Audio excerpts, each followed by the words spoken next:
Okay everybody, this is Mooney Dashcam. Tonight we are starting off in Rego Park, Brooklyn. We're talking about a crew of bank robbers that robbed two banks in a very interesting way. A lot of people likened it to the movie Heat in their professionalism. They actually cut through the roofs of the bank and got into the vaults that way. So I'm going to explain this whole thing. We're going to go to two separate banks. Let's flip this around and get into it. The first address that we're going to is an HSBC bank. Well, it was one. It's now closed down. It is at 4406 13th Avenue, like I said, in Rego Park, Brooklyn. Don't forget to follow me on Instagram at mooneydashcam. I post on there every single day. And any crime scene photos that can't go on YouTube, go onto the Instagram. So check that out. Also, don't forget to leave suggestions for future videos in the comments. I very much appreciate that. Get a lot of inspiration that way. Also, hit the notification bell so you guys see exactly when I post a new video. Okay, let's get into this. So these two banks were robbed in a very similar fashion to about 10 other banks across Queens and Brooklyn. Robberies that were going through the roofs of the banks, through the walls from other establishments into the vaults of the banks. So this was kind of a thing that was going on at that time. Wow, nice tight turn, Jesus. There was no official connection between these guys and all those other bank robberies, but come on, what kind of crew pulls off two super clean bank robberies and doesn't pull off the other 10 that went on? Besides the point, the four-man crew that pulled off these heists were 41-year-old Charles Duke Kerrigan, his brother, 40-year-old Christopher Kerrigan. Then you have a Colombo associate, 45-year-old Michael Mazzara, who actually got shot in the face at a Brooklyn marina in 2009 after an argument. His friend got killed in that situation. I'll probably do a video on that eventually. Then lastly, you have Anthony Mascuzzio Jr., 37 years old, a Gambino associate, whose father was actually an associate and friend of John Gotti's, who ended up shot dead in a basement of a Manhattan disco in 1988 during a fight over money. So, you have a pretty crazy crew going on here. You have some Irishmen, Kerrigan, along with some Italians, connected Italians. So, the first bank they hit out of the two was an HSBC bank. They have a plan, they're all set. Their staging area is 1845 West 10th Street. It's actually a house next to where one of the guys lives that is under construction, and they're the ones that are building the house. So it was a pretty easy place to store some stuff, their supplies they needed, and to meet up there beforehand and get all their plans ready for stuff like this.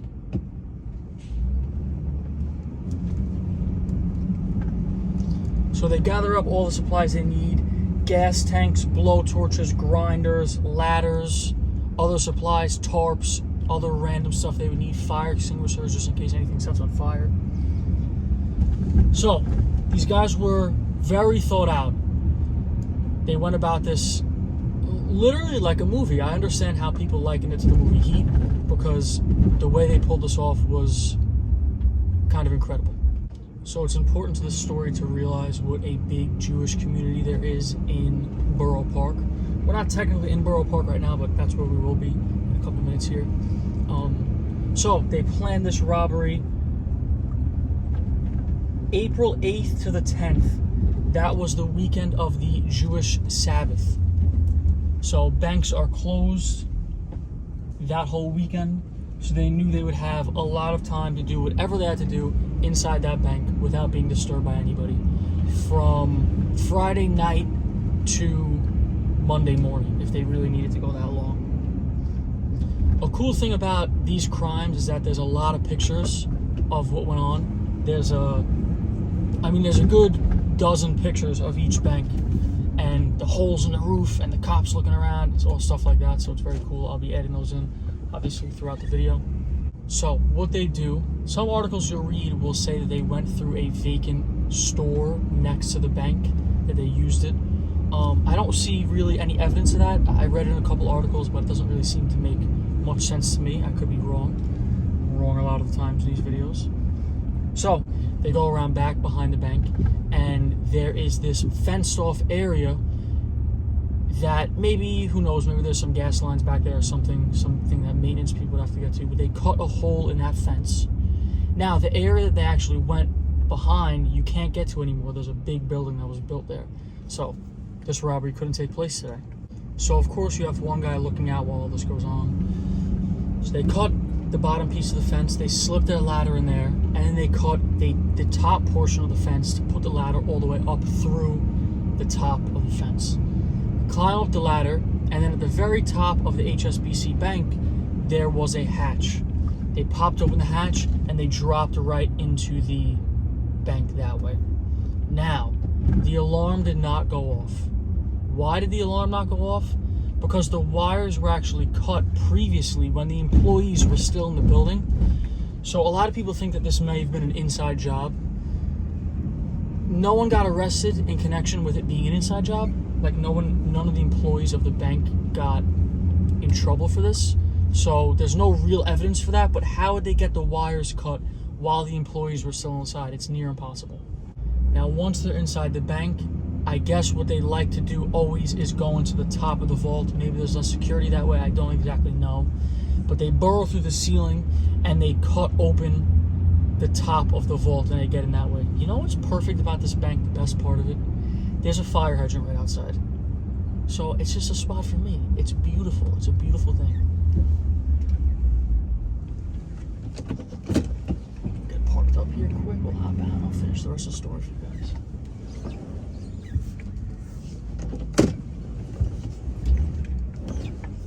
Perfect park job. Look at that. Alright, so this is 13th Avenue. And this is where the HSBC bank was. You can actually see, I guess it closed down pretty recently. The lights are actually on there. You see where the sign was, HSBC. You'll see there's a shot of the police in the doorway here. Wow, this is dirty, the street, Jesus. Maybe I'll put the camera up and try and see what's going on inside. Who knows? But yeah, so you can imagine on that weekend, they're just up on this roof, out of everyone's view. It's more towards the back. I will show you all the pictures, obviously, that I could find before we go any farther. Say hi to the truck, give it the respect it deserves. Okay, so let's get this camera up in this bank a little bit. I don't think anyone's gonna really like that I'm doing that, but I have a thing on a stick for a reason, right? What's going on up there? Anything good? Report back. So, I will show you how they got in this place. Like I said, there was a building built there, so you can't even get to the access that they got to.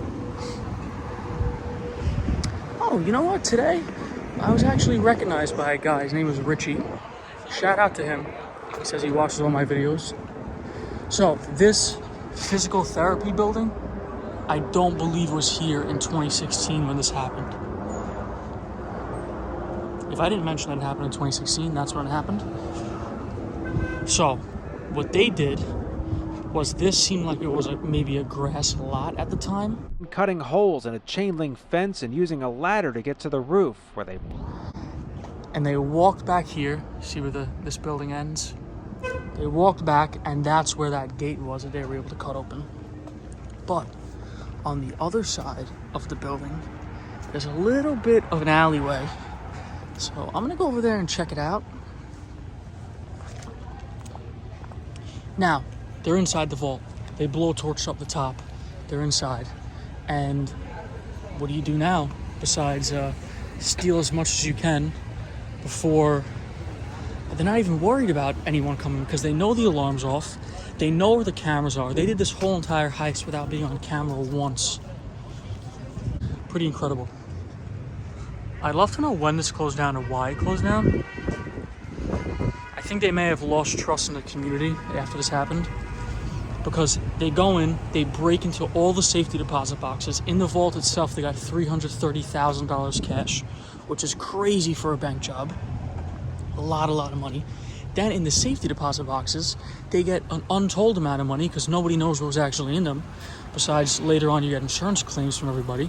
But there's like, you know, some priceless stuff in there. And the whole community is outraged because their safety deposit boxes were broken into. One guy in the street in an interview after, he goes, well, I guess we're going back to putting stuff under our mattresses. It's safer there. Is he wrong? I don't know. You know, then you hear stories of someone's house getting robbed and they have, you know, 50 grand cash in there. Why would they have that? So, oh, this was open earlier today. No, we're gonna go this way. I think we're on the side of someone's house right now. Yeah, we are. Nah. No, it would be farther down. That building completely blocked where they would get up. Oh, all right, let's stop trespassing. I tried my best, guys. So let's make our way back to the truck. I wouldn't even say finish the story off. We still got a whole other half of the story. We got a whole other bank to visit. We're going to Rego Park next. Inside those safety deposit boxes were baseball cards, jewelry, religious artifacts, gold coins, silver coins, old coins like from the 19th century that are worth a lot of money. This morning, police discovered the way in. Someone planned this impeccably, cutting holes in a chain link fence and using a ladder to get to the roof, where they popped open a hatch and shimmied right in. Like I said, they avoided all the cameras. It actually took 12 hours on Monday when they reopened before anybody in the bank realized that they were robbed, which is pretty insane. I think that's a successful bank job if the employees are there for 12 hours before anyone realized anything happened. So I have a half an hour drive ahead of me for the next bank. It is a Massachusetts Federal Savings Bank. Honk at me what you want. I actually just did a story on a Massachusetts Federal Savings Bank. John Gotti's grandson robbed a Massachusetts Federal Savings Bank. That's a mouthful. It's at 64-19 Woodhaven Boulevard in Rego Park. So they got away with this bank robbery. It was pretty much a perfect crime. No snags. Like I said, it took 12 hours for the employees to notice, which I think is a crazy thing, crazy part of the story. Remember I said how there were 10 similar robberies all within around the same time frame and in the same area in Brooklyn and Queens? The feds were on top of this, and since November 2014 they had cameras outside these guys' houses. They must have known that they had a little crew going on, didn't have enough information to fully arrest them at the time, so they set up the cameras to gather their case. Got a cut off a bus right now. So on these cameras, they don't have enough evidence yet to arrest anybody, but they have a good idea of what is going on. So, is it such a perfect crime? Not really. I'm going to flip this thing around and we'll be at the next bank very shortly. A little highlight reel of the drive, and we'll be right there.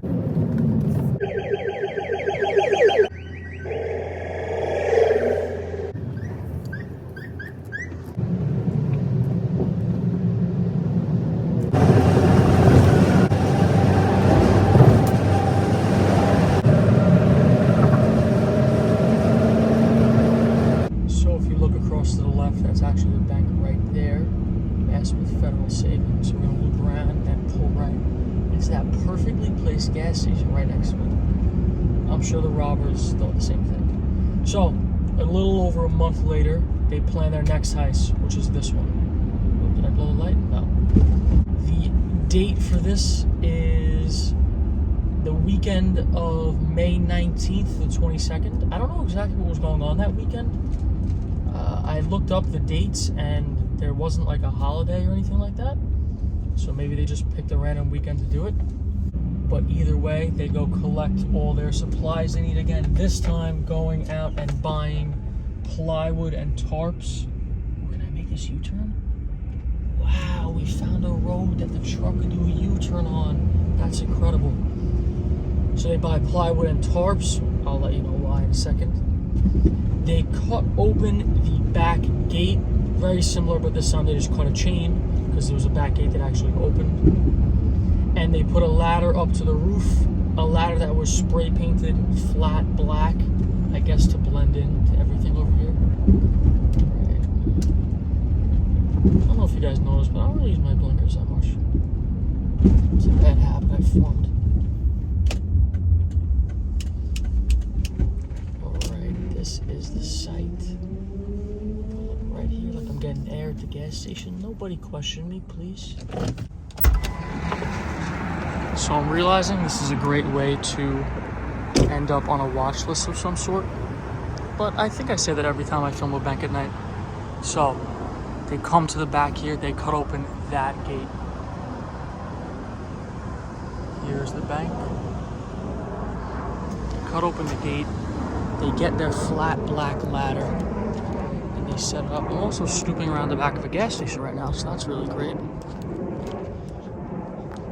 They come to the back, chop this gate up. Can you imagine being these four guys, knowing you're gonna pull off a bank heist right now? Throw their ladder up in the corner right there, climb up to the top. Now they use their plywood and tarps to build a shed before they start cutting to conceal the work that they're doing. Now this took a whole weekend to do. So during that time, one of these back neighbors actually called the police and said, hey, I see a flat black ladder. I see a cut in the fence, and I see a black box on top of the bank. And he was kind of dismissed, like it kind of wasn't taken seriously. I don't know if anything ever came of that. Look at the truck with the lights on. A little dirty, I don't want to hear it in the comments.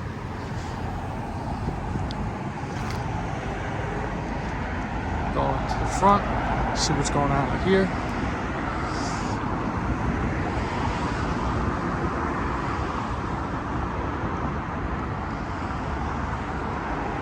They cut in, they get into the vault. Again, no alarms go off. We have an ATM in here. No alarms go off. And they're caught on very little surveillance cameras. So they're caught a little bit on camera here. Oh look, that's the vault that they broke into back there. Crazy. I wonder, did they have to get a new vault after this? They probably did. Now, inside the shed, they're pulling out the safety deposit boxes and loading them up inside the shed. It looked like there was like 40 safety deposit boxes they went through up there. They ended up getting $300,000 in cash, and get this, $4.3 million in cash and valuables from the safety deposit boxes. Over 200 items. Can you imagine pulling off a score that gets you $4.3 million right after a score a month earlier that got you $300,000 straight cash and then whatever was in the safety deposit boxes? These guys really made out with a lot of money here. So one more time, take a look at the back here, because this is really where it all went down. I wish I could snoop, but you know, there's only so much I could bring you guys.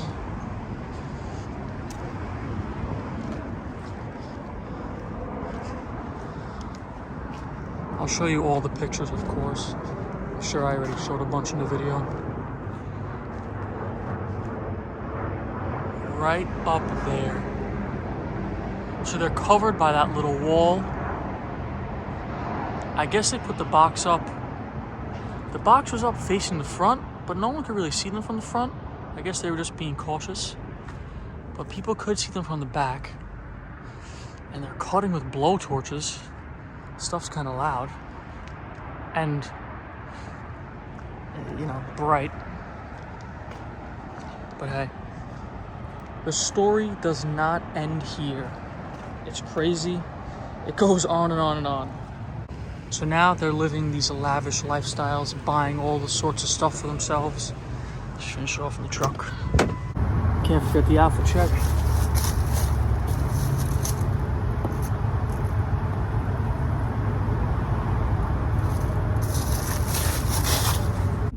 So in total, from both bank jobs, you could say they made around, let's say $5 million, something around there. There are some crazy reports that say they made like over $20 million, which is ridiculous. I don't know. Maybe, I guess, if you couldn't calculate all the safety deposit boxes and then you end up calculating them, you could get to that number, but I really don't think so. It's $5 million is crazy to get from two banks, let alone $20 million. It's ridiculous. So like I said, they're buying new cars, motorcycles, jet skis, boats, expensive trips to Vegas and Miami. I mean, everything you're supposed to do after you rob a bank. Like, you spend the money, even though you're really not supposed to do that, but, you know, kind of what you're supposed to do. So they're totally living it up, living life. Now, this last robbery happened in May. It wasn't until January of 2017 when they started to all get arrested. They were matching up the surveillance footage from the poles outside their houses to the little bits of surveillance footage they could get during the robberies, and everything was matching up. It was bad. They got them on tape at the Home Depot, buying the plywood and the tarps. It was going downhill for them. On top of that, Michael Mazzara's girlfriend started to hand over some of the stolen goods that they got because she was pressured by the police. Obviously, you don't want to go to prison for, 10 years for being involved in a bank robbery. She goes on to rat out Charles Kerrigan and his girlfriend, 38-year-old Heather Kornhaber. Kornhaber? Unusual last name. Then started giving details and locations of where the cash was stored and where they stored all the items that they had. Eventually, the girlfriend Heather, Charles Kerrigan's girlfriend Heather, cooperates as well, giving up her boyfriend's hiding spots out of fear of a long prison sentence. She did help out a little bit in the bank robbery, and she knew what was going on, so she realized what she could be facing, and she had a young son, and she didn't want to lose time with her son, which I understand. But if you're going to be involved in something like this, know what you're getting involved in. You're getting involved in a bank robbery. So then October 15th, 2017, Charles Kerrigan goes and visits Heather at her house and starts accusing her of cooperating. And he ends up punching her in the face, pushing her up against a wall, choking her till she blacks out. The son tried to help his mother, and then Charles took him and threw him, injuring him, but he was still able to get the phone and call 911. Charles ended up admitting to witness tampering, so that was added onto his list of charges. They ended up getting sentenced in 2018. The girlfriend, Heather, actually pled guilty to one count of possession, disposal, and receiving property stolen from a bank. She got 1 year probation. So I guess she kind of got what she wanted. She didn't do any jail time for what she did, and she cooperated. Now, all the other sentences. Christopher Kerrigan's lawyers tried to say that he was a last-minute add-on to the crew and that he didn't really help rob the bank. He was only involved in the preparation, transport, and he was a lookout, and then he helped divide the money afterwards and got paid $250,000. But yeah, he wasn't part of the robbery. Anyway, he got 7 years, 8 months, understandably so. Anthony Mascuzzio got 7 years and then 3 years supervised release. Michael Mazzara got 11 years. And Charles Kerrigan got 16 years and 8 months. The people that lost their valuables in the safety deposit boxes didn't want any type of financial compensation for their stuff. Obviously, they took it if it was there, but they just wanted their stuff back. A lot of the stuff that was stolen is stuff that can't be replaced. Religious stuff, maybe, an engagement ring. There was a story once of someone robbed a bank and they took drawings away from her mother, from her son, and the son passed away and she never got the drawings back. That's the kind of stuff that's inside a safety deposit box.